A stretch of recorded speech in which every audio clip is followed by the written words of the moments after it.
Unidad 1. La adoración en el Antiguo Testamento.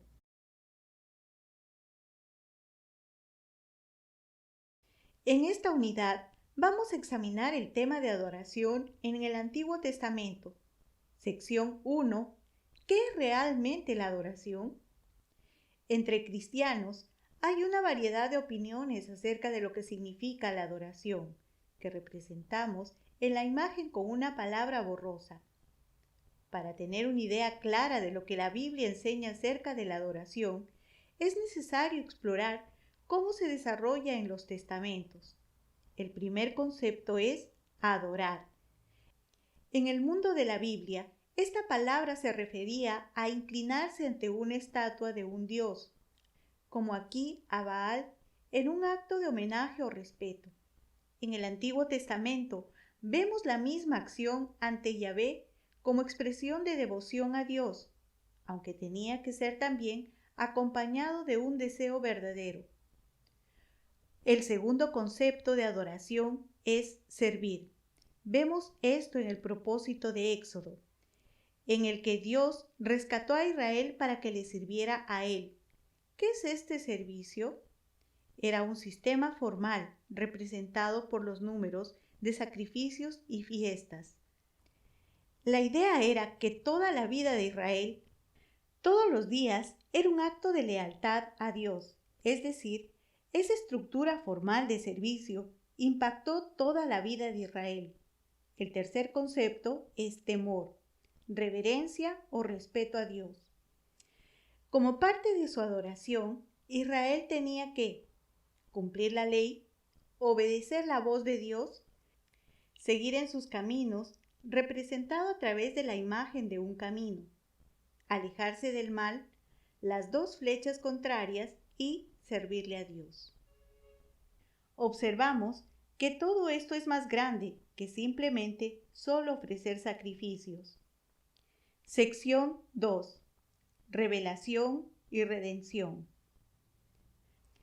La adoración verdadera en el Antiguo Testamento, la letra A con el check verde, tiene tres aspectos: que salía de la revelación de Dios sobre sí mismo, representado por el globo de diálogo bajando de arriba, Dios hablando de Dios.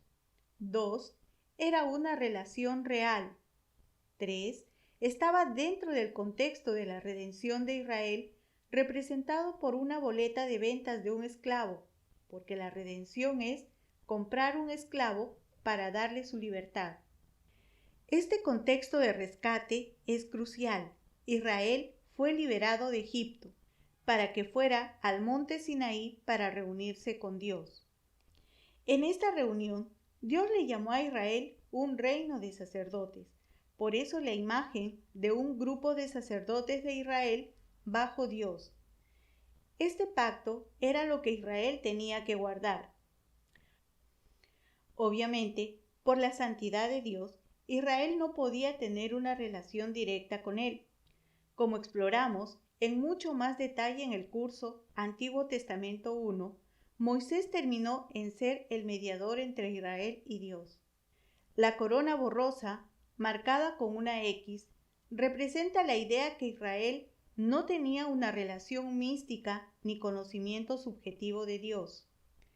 Al contrario, tenía una relación clara de cómo acercarse y relacionarse con Dios, es decir, cómo servirle en una manera personal y moral.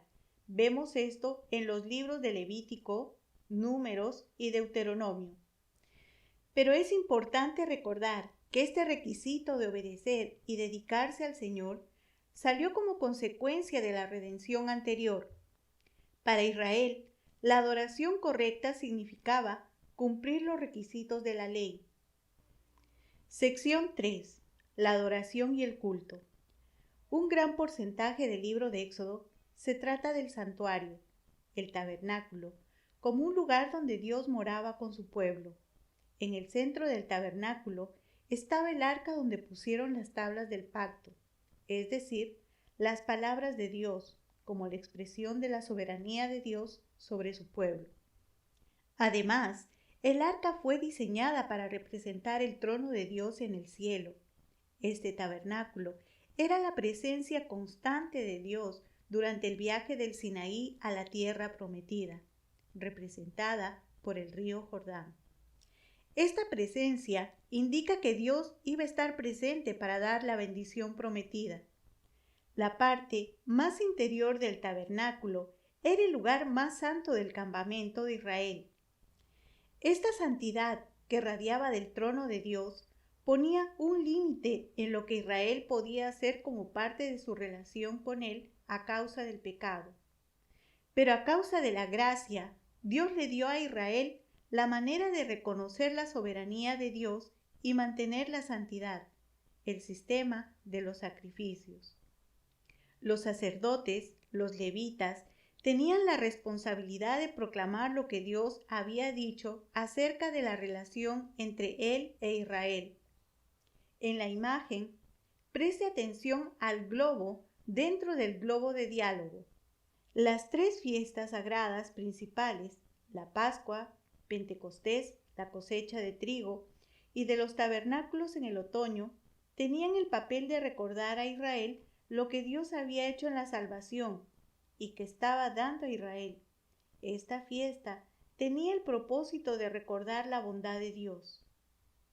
El sábado también era clave, representado por el número 7, que existía para recordar a Israel su relación con Dios, el Creador y Redentor, y que disfrutaba las bendiciones de esta relación.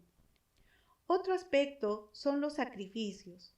En la descripción de la consagración de los levitas, vemos un proceso en los sacrificios que movía a Israel del pecado a la paz.